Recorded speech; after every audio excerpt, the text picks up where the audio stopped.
परमेश्वर का पवित्र वचन मुझे सही राह दिखाता है और परमेश्वर का प्यार के बारे में बताता है।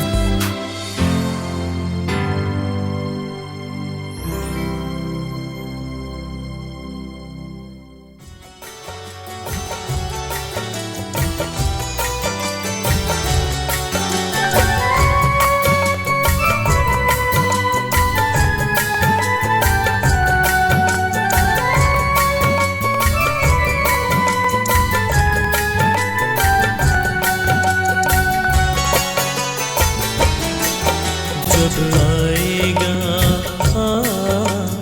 यीशु मसीहा हो, जब आएगा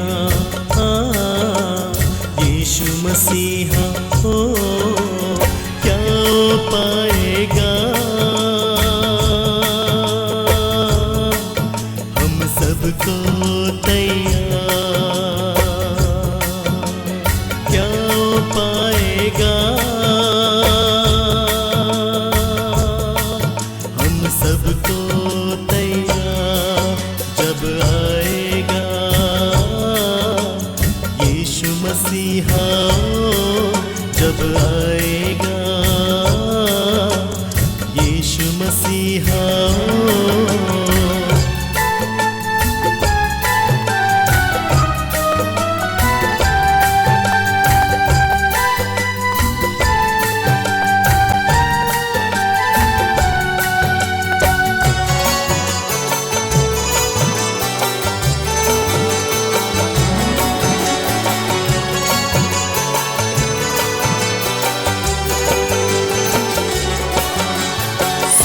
नहीं तुम पांच कुंवारी जैसे,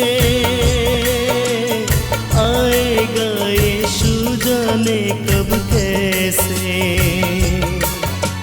सोना नहीं तुम पांच कुंवारी जैसे, आएगा यीशु जाने कब कैसे। याद ये रखना भूल न जाना, याद ये रखना भूल न जाना, बाइबल की बात लिखी। जब आएगा यीशु मसीहा हो, जब आएगा यीशु मसीहा हो।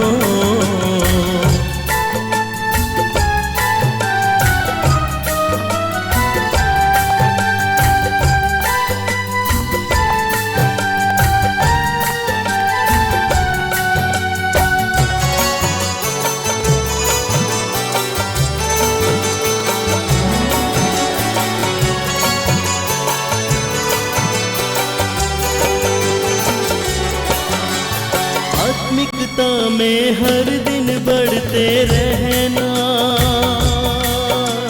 स्तुति आराधना और करें प्रार्थना। आत्मिकता में हर दिन बढ़ते रहना, स्तुति आराधना और करें प्रार्थना। उसमें खोकर मग्न होकर, उसमें खोकर मग्न होकर करो सेवा मसीहा की। जब आएगा यीशु मसीहा, जब आएगा यीशु मसीहा। प्रभु यीशु मसीह के मधुर नाम में आप सबको जय मसीह की। हम बात कर रहे हैं परमेश्वर की आज्ञाओं के विषय में और परमेश्वर की आज्ञाओं की श्रृंखला में आप सबका स्वागत है। और आज हम बात करेंगे दाऊद का दृष्टिकोण, कि दाऊद का आज्ञाओं के विषय में क्या दृष्टिकोण था और वो क्या सोचता था। मेरे प्यारे भाइयों बहनों, जब हम बात दाऊद की करते हैं तो ये तो हो ही नहीं सकता है कि परमेश्वर ने दाऊद को किस तरीके से चुना है कि इसके विषय में चर्चा ना की जाए। मगर एक बात है कि परमेश्वर ने जो दाऊद के विषय में कही, और वो बहुत अच्छी बात है जो परमेश्वर ने दाऊद के विषय में कही है। और मैं आपको चाहूँगा कि आप उस पद को पढ़ भी लीजिए कि परमेश्वर दाऊद के विषय में क्या कहता है। क्योंकि अगर परमेश्वर किसी की गवाही दे और किसी के बारे में अच्छी बात बोले तो मेरे ख्याल से उस मनुष्य के जीवन में इससे बढ़कर और सम्मान की बात कोई हो नहीं सकती है, क्योंकि गवाही देने वाला या कोई अच्छी बात कहने वाला उसके विषय में कौन है? स्वर्ग और पृथ्वी का सृष्टिकर्ता परमेश्वर यहोवा। जी हाँ मेरे प्यारे भाइयों बहनों, परमेश्वर का वचन इस बात को बताता है कि जब आप प्रेरितों के काम और उसका 13 अध्याय उसका 22 पद पढ़ेंगे, वहां पर लिखा हुआ है कि मुझे एक मनुष्य यिशै का पुत्र दाऊद मेरे मन के अनुसार मिल गया, वो मेरी इच्छा को पूरी करेगा। कितनी बड़ी बात है इसके अंदर कि परमेश्वर यह बताना चाहता है, परमेश्वर ने यह गवाही दी है कि मेरे मन के मुताबिक। बताइए परमेश्वर के मन के मुताबिक कोई हो सकता है? मगर यहां पर क्योंकि परमेश्वर ने यह गवाही दी है और स्वयं परमेश्वर ने दाऊद के विषय में कहा है, तो कोई ना कोई तो बात जरूर होगी। और यह बात अगर दाऊद के जीवन में है तो यह बात मेरे और आपके जीवन में क्यों नहीं है? जब परमेश्वर ने इसकी गवाही दी है तो हमें तो मानना ही पड़ेगा, क्योंकि गवाही देने वाला कोई और नहीं, परमेश्वर है। और एक बहुत बड़ी बात दाऊद के जीवन में होती है, ये गवाही जो है परमेश्वर ने क्यों दी? क्यों परमेश्वर ने कहा कि मैंने दाऊद को अपने लिए चुन लिया है और वो मेरी इच्छा को पूरा करेगा? आखिर ऐसा कारण क्या हुआ था? जी हाँ, ये बात शाऊल के समय की है, क्योंकि शाऊल ने जब परमेश्वर की आज्ञा को नहीं माना तो परमेश्वर उससे नाराज हो गया। और परमेश्वर का वचन ये भी बताता है कि परमेश्वर शाऊल को राजा बनाकर पछताने का कारण क्योंकि उसने परमेश्वर की आज्ञा को नहीं माना। इसलिए परमेश्वर का वचन इस बात को बताता है मेरे प्यारे भाइयों बहनों कि उसने शमूएल को शाऊल के पास भेजा और उसको क्या बताया? मेरे साथ निकाल लीजिए, पहला शमूएल 13 अध्याय उसका 13 और 14वां पद पढ़ूंगा मैं आपके लिए। जी हाँ, यहां लिखा हुआ है, शमूएल ने शाऊल से कहा, तूने मूर्खता का काम किया है, तूने अपने परमेश्वर यहोवा की आज्ञा को नहीं माना, नहीं तो यहोवा तेरा राज्य इस्राएलियों के ऊपर सदा स्थिर रखता। परंतु अब तेरा राज्य बना ना रहेगा। यहोवा ने अपने लिए एक ऐसे पुरुष को ढूंढ लिया है जो उसके मन के अनुसार है, और यहोवा ने उसी को अपनी प्रजा पर प्रधान होने को ठहराया है, क्योंकि तूने यहोवा की आज्ञा को नहीं माना।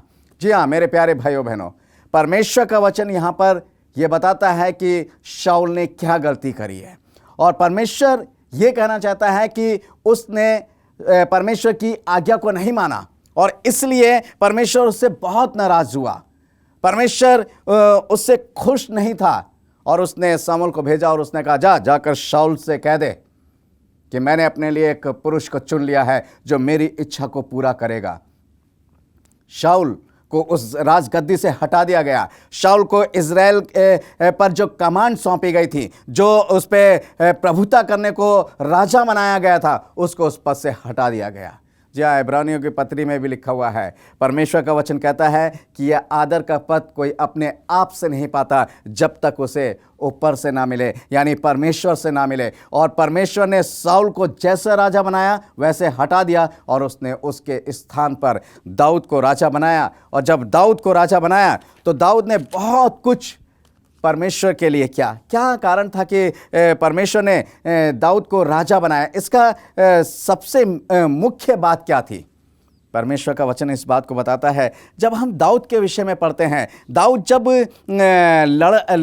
लड़का था, छोटा बच्चा ही था, तो वो भेड़ बकरियों को चराया करता था और वहाँ पर वो अपनी भेड़ों की रखवाली बहुत सतर्कता पूर्वक करता था। और परमेश्वर का वचन ये बताता है कि जब वो गोलियत को मारने के लिए जब शाऊल के सामने लाया गया और शाऊल ने उससे कहा, तू तो अभी लड़का है, तू तो अभी उसके सामने बच्चा है, तू तो उस गोलियत को मार ही नहीं सकता। तब वहां पर दाऊद ने एक बात कही कि जब मैं एकांत में, जब मैं जंगल में, जहां पर कोई भी मेरा रक्षक नहीं होता था, कोई भी मेरी सहायता करने वाला नहीं होता था, और यदि कोई शेर या कोई भालू मेरी भेड़ बकरियों के मेमने के बच्चे को उठा ले जाता था, तो मैं उसके बालों को पकड़कर और उसके मुंह से उस मेमने को निकाल लेता था। उस समय परमेश्वर मेरी सहायता करता था, उस समय परमेश्वर मेरा रक्षक था। वो पूरी तरीके से परमेश्वर के ऊपर डिपेंड था, पूरी तरीके से उसका जीवन जो था परमेश्वर को समर्पित था। और यही नहीं, वो एक बहुत अच्छा सितार वादक भी था, बहुत अच्छा वो बाजा भी बजाता था। और जब शाऊल के ऊपर, परमेश्वर का वचन ये बताता, जब शाऊल के ऊपर इविल स्पिरिट यानी दुष्ट आत्मा का प्रकोप होता था, तब परमेश्वर का वचन कहता है कि जब शाऊल वीणा बजाता था तो वो दुष्ट आत्मा उसके पास से भाग जाता था और दुष्ट आत्मा उसके पास से चला जाता था। मेरे प्यारे भाइयों बहनों, ये शाऊल के अंदर खूबी थी, ये शाऊल की बात थी, ये शाऊल का जीवन था कि उसके हाथों में भी इतनी सामर्थ्य थी परमेश्वर की कि वो वीणा भी बजाए तो दुष्ट आत्मा भी उसके ऊपर से भाग जाती थी। और यहाँ पर जब हम परमेश्वर के वचन को पढ़ते हैं तो जितने भी भजन संहिता खास तौर से हैं, सबसे ज़्यादा दाऊद ने लिखे हैं।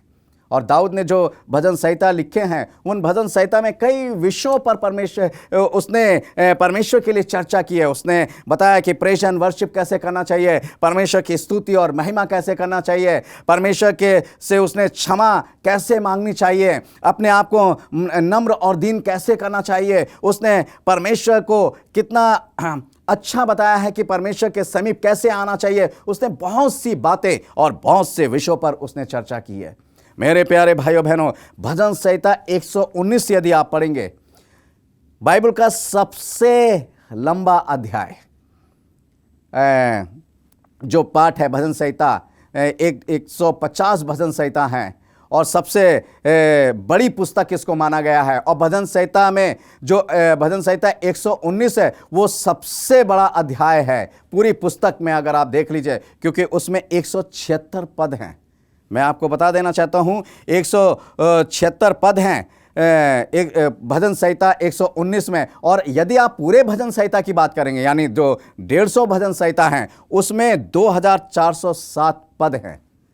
और इन 2700 पद में परमेश्वर की खूबसूरती, परमेश्वर की स्तुति, परमेश्वर की प्रशंसा, परमेश्वर की महिमा के बारे में लिखा हुआ है। जब हम इस चीज़ को देखते हैं तब हम देखते हैं कि दाऊद, ऐसा लगता है कि दाऊद परमेश्वर के बहुत करीब था, बहुत ही नज़दीक था, और इसलिए वो बहुत ही चौकन्ना रहता था कि वो परमेश्वर की इच्छा को कैसे पूरा करे। मेरे प्यारे भाइयों बहनों, यहाँ पर मैं भजन संहिता के बारे में बताना चाहूँगा कि भजन संहिता जब 119 जब आप पढ़ेंगे तो उसमें 22 अल्फ़ाबेट हैं, यानी व्यंजन हैं 22। और ये अल्फ़ाबेट जो हैं उसके अंदर दिए गए हैं। अगर आप उसको पढ़ें तो इसके अंदर पूरा है, जैसे दाल्त है, दाल्त का मतलब होता है डी, हे का मतलब होता है एच, वाव का मतलब होता है डब्लू, जैन का मतलब वाई, हेत का मतलब जेड, और तैत का मतलब टी, योत का मतलब ई, काफ का मतलब है के, लामेत का मतलब आई, मीम का मतलब एम, और नून का मतलब एन, समेक का मतलब एस, एन का मतलब है कॉमा, पे का मतलब है फुल स्टॉप, और सादे का मतलब है एस, काफ का मतलब क्यू, और रेश का मतलब आर, और शानी का मतलब है एस, शीन का मतलब एस, और ताप का मतलब है टी एच। और ये 22 जो हैं इसके पाठ हैं, इसके अंदर लिखा हुआ है। और ख़ास तौर से जब आप इसको पढ़ेंगे भजन संहिता 119 को, तो दाऊद ने वहाँ पर एक चीज़ कही है, उसने सब कुछ परमेश्वर के वचन के अनुसार बताया है। जो कुछ भी वो बताना चाहता है कि परमेश्वर के वचन के अनुसार हो, ये परमेश्वर के वचन के अनुसार हो, वो हर बात परमेश्वर के वचन के अनुसार बताता है। मेरे प्यारे भाइयों बहनों, जैसे कि मैं आपको उदाहरण के लिए कुछ पद बताना चाहूँगा। उसने कहा है, तेरे वचन के अनुसार सावधान रहने से मुझे सहायता मिलती है। तू अपने वचन के अनुसार मुझको झिला, तू अपने वचन के अनुसार मुझे संभाल, तेरे वचन के अनुसार मुझको भी मिले। मैंने तेरे वचन के अनुसार चलने का निश्चय किया है। ऐसी बहुत सी बातें हैं जो वो कहता है कि तेरे वचन के अनुसार ये सब कुछ हुआ है। मेरे प्यारे भाइयों बहनों, जब सब कुछ परमेश्वर के वचन के अनुसार हुआ है तो क्यों ना हम भी परमेश्वर के वचन के अनुसार चलें। यही कारण था कि उसने परमेश्वर की आज्ञाओं को सबसे पहला स्थान दिया अपने जीवन में। उसने परमेश्वर के वचन को सबसे पहला स्थान दिया अपने जीवन में। और जब उसने ये सब कुछ अपने जीवन में परमेश्वर के वचन के अनुसार स्थान दिया तो परमेश्वर उसको आशीषित करता रहा। वो परमेश्वर के वचन को पूरा करता रहा, परमेश्वर उसे आशीषित करता रहा। और जब चुनने की बात आई, जब शाऊल की जगह राजा बनाने की बात आई, तब परमेश्वर ने दाऊद को ही चुना। दाऊद के भाई भी उसके सामने लाए गए, शमूएल के सामने आए, बड़े बड़े शूरवीर थे और इस्राएल प्रजा में बहुत अहमियत रखते थे, क्योंकि इस्राएल प्रजा की सेना का एक हिस्सा थे वो, और उनको लड़ना भी आता था। परंतु जब अभिषेक की बात आई, जब राजा बनाने की बात आई, तब परमेश्वर ने उनकी ताकत को नहीं देखा, तब परमेश्वर ने उनके डील डॉल को नहीं देखा, तब परमेश्वर ने उनकी खूबसूरती को नहीं देखा, परंतु परमेश्वर ने यह देखा कि किसका मन मुझसे ज्यादा लगा है। इस चीज को परमेश्वर ने देखा। और मेरे प्यारे भाइयों बहनों, आज भी परमेश्वर इस चीज को देखता है कि उसका मन किससे ज्यादा लगा हुआ है। इसलिए वो परमेश्वर उसके नजदीक बना रहता है। इसलिए परमेश्वर उसको हर बात के लिए, हर काम के लिए चुनता है और एक विशेष काम के लिए चुनता है। वो उसको ऊंचे पदों पर ले जाता है जिसका मन परमेश्वर से लगा हो। मैं उदाहरण देना चाहूंगा यूसुफ का। यूसुफ के 11 भाई थे, मगर किसी का भी चुनाव जो था परमेश्वर ने नहीं किया। अगर परमेश्वर ने अपने लिए किसी व्यक्ति का चुनाव किया है तो उसने यूसुफ का किया, क्योंकि यूसुफ का मन जो था वो परमेश्वर के साथ लगा हुआ था। मेरे प्यारे भाइयों बहनों, यदि आपका मन परमेश्वर से लगा हुआ है, यदि आपका मन परमेश्वर के अनुसार है, यदि आपके मन में परमेश्वर की इच्छा को पूरा करने का सामर्थ है, तो परमेश्वर ने आपको चुना है। और रही पद की बात, तो जैसे उसने दाऊद को ऊंचे पे ऊंचा किया, जैसे उसने यूसुफ को पद दिया, ऐसे ही परमेश्वर आपको भी ऊंचे पे ले जाकर एक पद से सम्मानित करना चाहता है। ऐसे ही परमेश्वर आपकी निराशा को भी आशा में बदल देना चाहता है। आप क्यों निराश बैठे हुए हैं? आप चाहते हैं कि आपको कोई पद नहीं मिला है, आप बहुत मेहनत करते हैं, आप ईमानदारी से काम करते हैं, परंतु आप पद नहीं पा पाते। कोई बात नहीं, आपका मन परमेश्वर के अनुसार होना चाहिए। आपके मन में परमेश्वर की इच्छाओं को पूरा करने की सामर्थ होनी चाहिए। आप बस इस कोशिश में रहें कि हम परमेश्वर की आज्ञाओं का पालन करें, जैसे दाऊद ने किया है। और मैं आपको बताना चाहता हूँ, परमेश्वर का वचन यहाँ पर कहता है कि मेरे मन के मुताबिक मुझे एक शख्स मिल गया है, और बहुत कुछ उसने परमेश्वर के वचन में कहा है। और यूहन्ना की इंजील 8 अध्याय उसके 31 पद में एक बात लिखी है, यदि तुम मेरे वचन में बने रहोगे तो मेरे चेले ठहरोगे।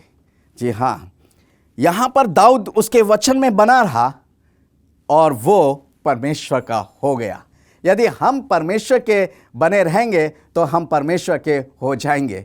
हाँ मेरे प्यारे भाइयों बहनों, आइए हम परमेश्वर के वचन में बने रहें। आइए हम परमेश्वर के वचन से अपने आप को भर लें। आइए हम परमेश्वर की आज्ञाओं को जान लें। आइए हम परमेश्वर की आज्ञाओं को समझ लें। आइए हम परमेश्वर की आज्ञाओं को समझकर उसको मानना शुरू कर दें, ताकि हम परमेश्वर के मन के मुताबिक हो जाएं, ताकि जब परमेश्वर हमारे विषय में गवाही दे सके, जब यीशु मसीह आए तो ये कह सके कि तुम मेरे मन के मुताबिक हो, तुमने मेरे पिता की इच्छा को पूरा किया है, तुमने मेरे पिता की आज्ञाओं को माना है। इसलिए आओ मेरे प्यारे भाइयों बहनों, मेरे प्यारे बच्चों, तुम लोग आ जाओ, मैं तुम्हें अपने पिता के राज्य में ले चलता हूं।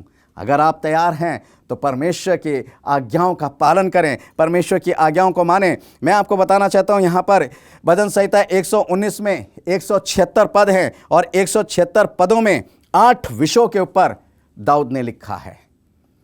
इन विषयों के बारे में थोड़ी डिटेल बताना चाहूँगा। व्यवस्था के विषय में उसने लिखा है, व्यवस्था में 25 पद हैं। चितौनियों के विषय में लिखा है, इसमें 22 पद हैं। और उपदेश के विषय में है, इसमें 20 पद हैं। विधियों के विषय में है, इसमें 21 पद हैं। आज्ञाओं के विषय में है, इसमें 21 पद हैं।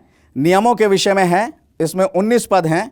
अन्य विषय हैं जो 9 पद हैं कुल। और वचन के विषय में लिखा है, और इसमें 39 पद हैं। कुल मिलाकर 176 पद बनते हैं। परंतु हम बात करेंगे आज्ञाओं के विषय में 21 पद हैं।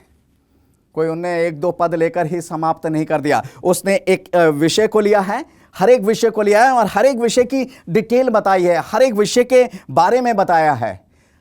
हम बात कर रहे हैं दाऊद का दृष्टिकोण आज्ञाओं के विषय में क्या था। जी हाँ, दाऊद का दृष्टिकोण आज्ञाओं के विषय में बहुत ही अच्छा था, और इसलिए वो ये जानता था कि ये आज्ञाएं जो हैं ये परमेश्वर की हैं, और परमेश्वर की कोई भी बात जो है ये अर्थात में नहीं होती है, परमेश्वर की कोई भी बात व्यर्थ में नहीं होती है। इसलिए परमेश्वर की आज्ञाओं को मानना ही मनुष्य का संपूर्ण कर्तव्य है। मेरे प्यारे भाइयों बहनों, यहाँ पर परमेश्वर का वचन एक बात बताता है, मैं बताना चाहूँगा। भजन संहिता 119 का 6 पद जब आप पढ़ेंगे, वहाँ लिखा, सब आज्ञाओं पर चित्त लगाने से मेरी आशा नहीं टूटेगी। यही तो मैं सोच रहा था, आज हमारी आशाएं क्यों टूट जाती हैं? आज हम क्यों निराशावादी हो जाते हैं? यहाँ तो दाऊद लिख रहा है कि मैंने तेरी सब आज्ञाओं पर चित्त लगाया और मेरी कोई भी आशा नहीं टूटी, क्योंकि मैं तेरी आज्ञाओं से को मानता रहा और तेरी आज्ञाओं को पूरा करता रहा, और मेरी आशा क्या हुई? पूरी होती चली गई। आपकी आशा नहीं पूरी हो रही है।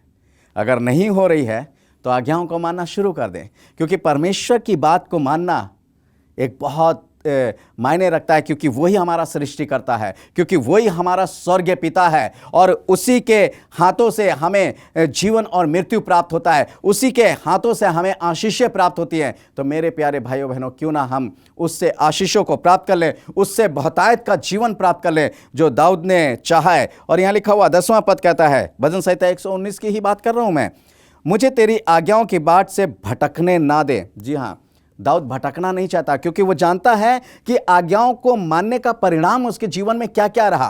क्योंकि जब जब उसने परमेश्वर की आज्ञाओं को माना, उसने बहुत सी आशीषें पाई। वो कभी निराश नहीं हुआ, कभी कोई शत्रु ने उसके ऊपर अटैक नहीं किया, या कोई शत्रु ने अगर अटैक भी किया तो उसके ऊपर हावी नहीं हुआ।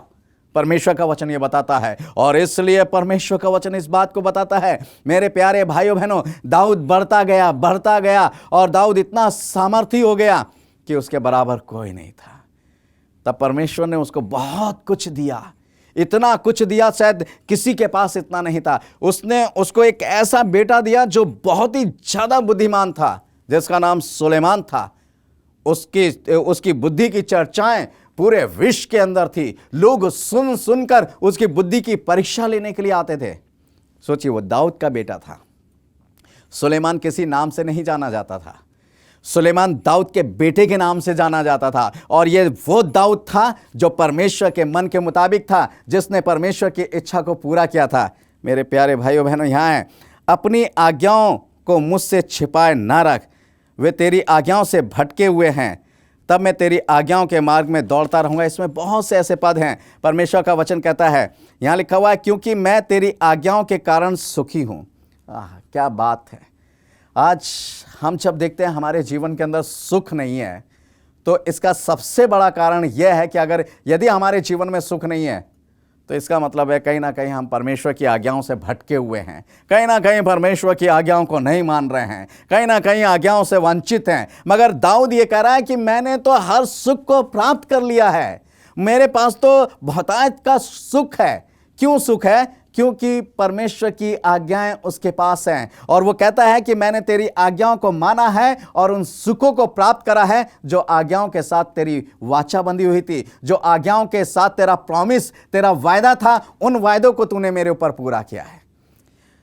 हाँ मेरे प्यारे भाइयों बहनों, जब हम कोई भी आज्ञा देखेंगे तो हर एक आज्ञा के अनुसार आप पढ़ेंगे, उसके साथ एक परमेश्वर का वायदा है। जैसे उदाहरण के तौर पर मैं आपको देना चाहूंगा, परमेश्वर ने कहा है कि सारे दशवां अंश मेरे भंडार में ले आओ। अब सारे दशवां अंश ये उसके भंडार में ले आओ, ये परमेश्वर ने आज्ञा दी है। मगर उसके बाद उसमें जो प्रॉमिस है, जो वायदा है, आप उसको देखिए। क्या वायदा है? कि मैं तुम्हारे लिए आसमान के झरोखे खोल दूंगा। जी हाँ, वो कहता है कि मैं तुम्हारे लिए आसमान के झरोखे खोल दूंगा। और जब वह आसमान के झरोखे खोलने की बात करता है, कहता कि मैं अपरंप आशीष की वर्षा करूंगा। एक ऐसी आशीष जो कभी ना खत्म होने वाली है, यानी हर आज्ञा के साथ। और दाऊद इस बात को अच्छे से जानता था, परमेश्वर ने यह आज्ञा दी है, इसके साथ ये उसका वायदा है। परमेश्वर ने यह आज्ञा दी है, इसके साथ ये उसका वायदा है। और परमेश्वर उस वायदे को जो है वो पूरा करता रहता है। और इसलिए वो परमेश्वर के हर वायदे को पूरा कराने के लिए अपने जीवन में उसकी आज्ञाओं का पालन करता था। यदि आप चाहते हैं कि परमेश्वर अपने वायदे को आपके जीवन में पूरा करें, परमेश्वर उन आशीषों को जो उसने रखी है वो पूरा करें, आप भी उसकी आज्ञाओं का पालन करें। हाँ मेरे प्यारे भाइयों बहनों, जब हम उसकी आज्ञाओं का पालन करते हैं तो हम परमेश्वर की बहुत सी आशीषों को प्राप्त करते हैं।